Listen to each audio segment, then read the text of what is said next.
Welcome to November 2nd, day 2. Anyway, it's already at the end of the day today. It's been a fantastic day. I have some more work to do before this day is done and some other things. But I just felt like checking in for a few minutes before continuing with work. So today I got to film an action in Ottawa regarding tuition fees. I could talk about that all day, and there's great stuff all over the internet regarding that. But like what I want to talk about still with education, but like transness and education, and I think this is like a very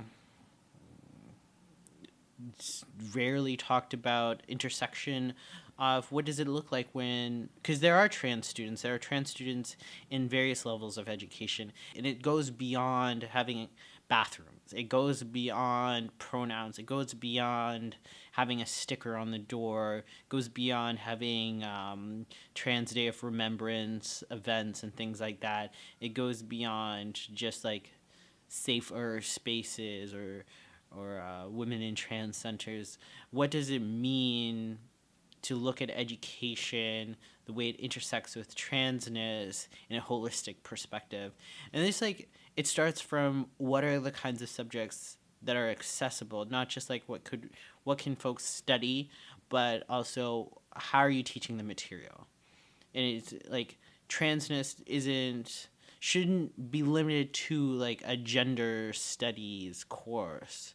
Like transness intersects with everything. Like how are we teaching biology? How are we teaching physiology? How are we teaching health and nutrition? How are we teaching economics? How are we teaching psychology, sociology, anthropology? How are we teaching all of the various subjects in all the different faculties?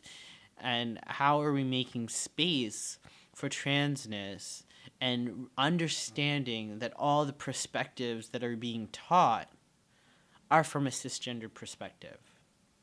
And what does that mean for transgender students when you have to go through academia, when you have to go through learning, essentially learning that the standard, the accepted, is never of your perspective.